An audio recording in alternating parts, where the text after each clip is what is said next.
Welcome back to the channel, everyone. So this week we're working on something a little different than usual. The video for this week was supposed to actually be this thing, getting its new leaf springs and key and all that, but ran into some issue with parts and had to order more. So instead, we're going to take a look at my other AMC. This is my 1966 AMC Rambler Rebel. Now, this is a Rambler, and this is a Rambler. This is a Rambler American, based off a newer, more updated platform. This is a Rambler Classic. This is an older, more outdated platform. Still uses torque tube suspension. And the engine is an old design that by the time this car was new, was outdated and hard to make power with. This is a AMC 327. Which, I know somebody in the comments is going to say it, these have nothing to do with Chevrolet.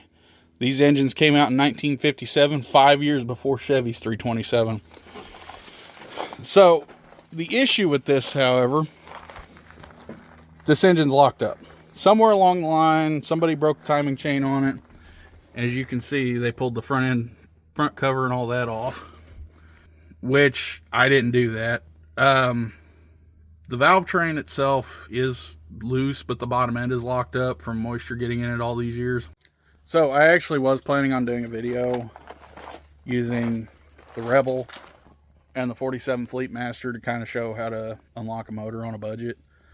However, that motor and this motor, they're both locked up hard enough that I need to pull them apart. This one's been exposed to the elements for Lord knows how long, so that's getting a new motor, which you'll see in a later episode, not this one.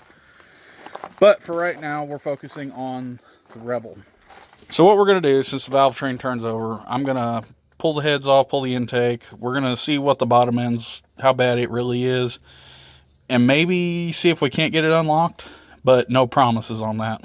So I'm going to get some tools out and we're going to get started on this.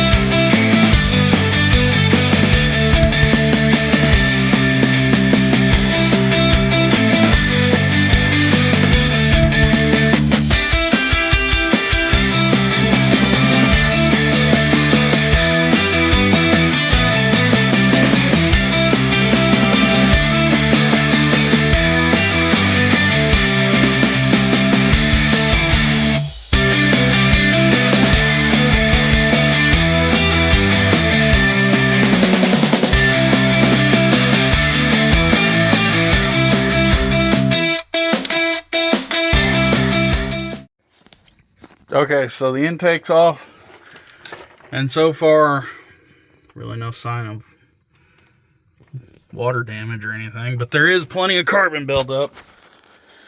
These old engines were not efficient in the slightest, so I'm not surprised. Anyway, I just got informed that dinner is ready, and if I don't get inside, I'm a dead man, so I'll be right back. And I'm back. When a woman willing to put up with this much nonsense says it's dinner time, it's dinner time. Anyway, back to the Rebel. So, I kind of ran out of daylight, so I grabbed a work light.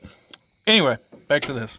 With the intake off, we're going to go ahead and pull the valve cover. Got to get the exhaust manifolds off. Thankfully, AMC's got this really cool design with the bolts that makes them really easy to get to. Or they had it, I should say. And then 2 bolts on the valve cover, and then the normal nonsense underneath. It shouldn't take very long with the way this motor's been coming apart. It should take me 15-20 minutes maybe, but we'll see. So let's get started.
So I wanted to stop for a second and show y'all.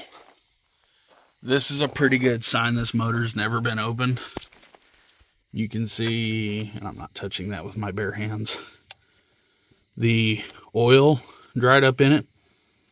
This is an old oil. Back in the 60s and 70s, they were heavy on the paraffin wax in them. So a lot of your higher mileage engines would look like this. And this one honestly doesn't look that bad for what it is. But, and I know I'm going to get a lot of hate for this one, Quaker State was real bad about doing that, but, you know, a little worse. Overall, this engine doesn't look bad so far.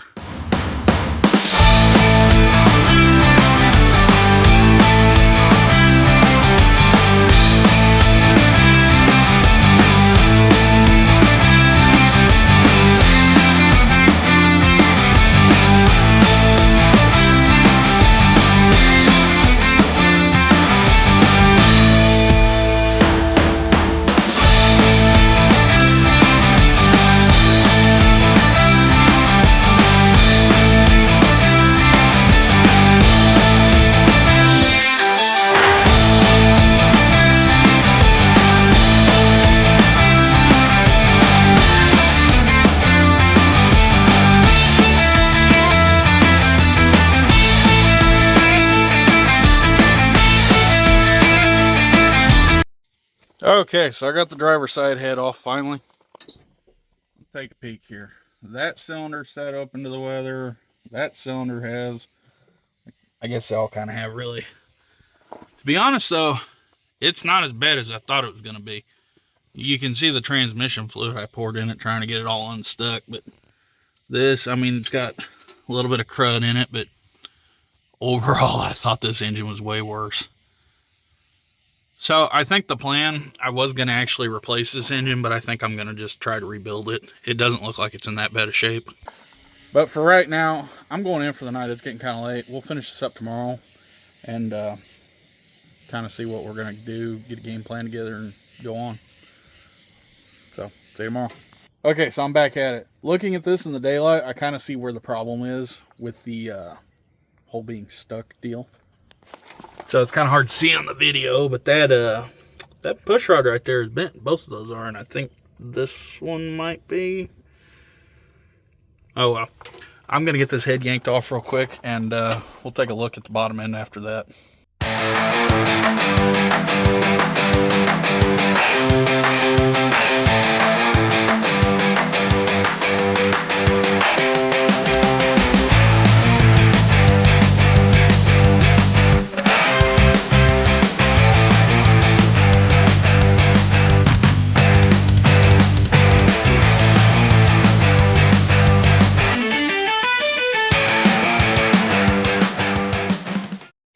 So pulling all the push rods out, you can kind of see them here, and I don't want to touch these with my bare hands because I'm getting ready to go somewhere.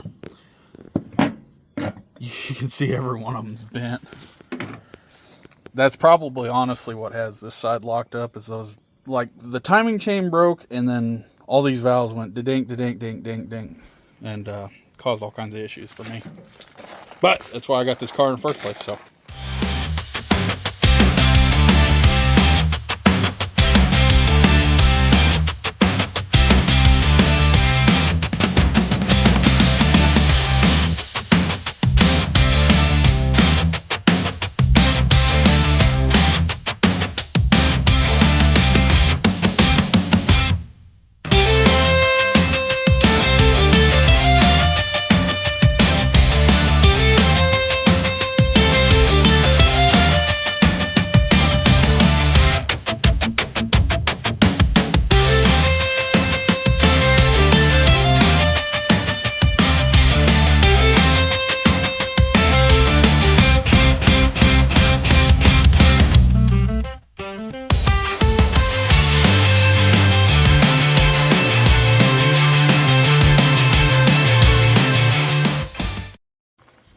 Alright, moment of truth.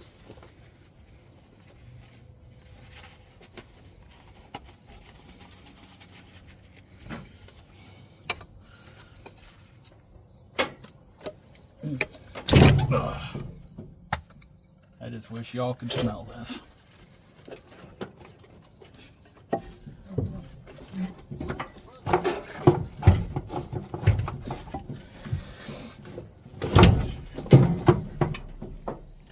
Yep, there's the problem, child. That crusty cylinder right there is the reason the motor won't turn over. That has had a ton of moisture in it. And all of these valves are bent, so I'm going to have to go through and redo those. Yep. So I think what I'm going to do is kind of clean that up, pour some ATF in it, see if we can't still get this turning over in the car.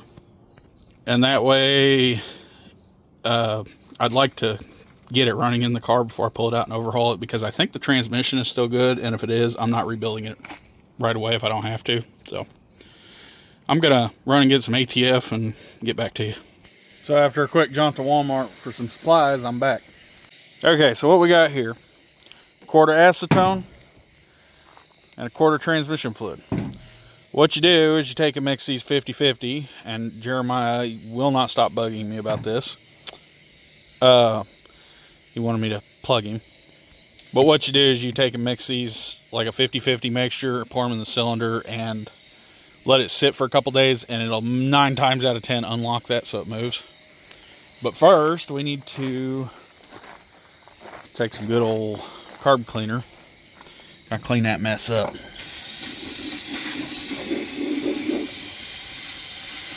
Usually I'd have a brush to help with this, but I can't find it, so just kind of take and scrape it out. I think, and I fear, that this piston might be too far gone to save, but we'll try it anyway.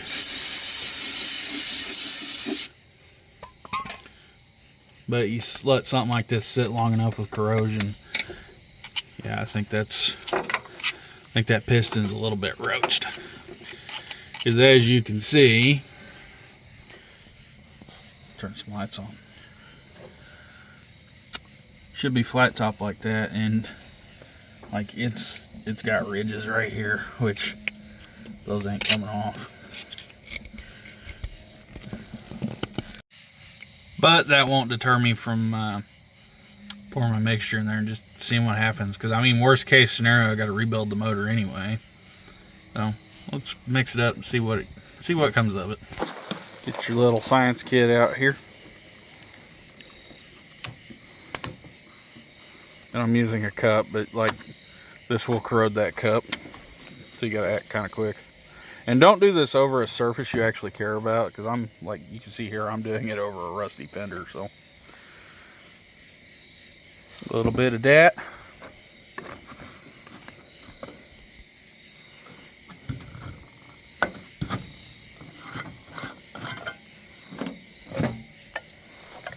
A little bit of that.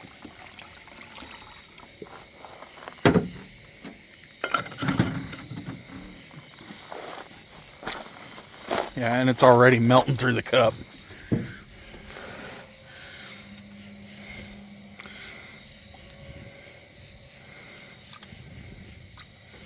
I'll just kind of splash that on there as best I can. I really can't do much with it how it sits. But I mean, you can already see, there's a cut on the back of my finger. But you can already see it's deteriorating the cup. And just pour that on there and let her sit and see what happens. I'm gonna come back to this in a day or two, but the shape that piston's in, I honestly doubt it unlocks the motor. Like, we're probably gonna have to pull the motor and rebuild it the old-fashioned way. And I'm for sure gonna have to find a piston rod, at least for that hole. So anyway, we'll skip to that part now. Alright, so this car got to sit a little longer than I expected, but it's still stuck. I've thrown a breaker bar on it, tried to turn it over, hit it with the acetone mixture a couple more times. That piston, it's not moving, and I'm not going to pull any harder on my crank bolt. These parts are already hard enough to find. So, yeah, well. So thankfully on this engine, there's a company called Cantor Auto that actually carries all the parts for it that I need. Pistons, rods, camshaft, lifters, everything, push rods. So I'm going to have to make an order from them, which ain't going to happen right away. But, you know, next video you see on this car, motor will come out, we'll get it rebuilt, put it back together, put it in the car, see if it'll move. I might rebuild the transmission before then. It's an old Board Warner unit, so they're kind of hard to find parts for, but I think I've got a place that's got them. So I'm going to wrap the video up here. Like, subscribe, share this with your buddies. Let me know if there's anything else you'd like to see. So, till next time.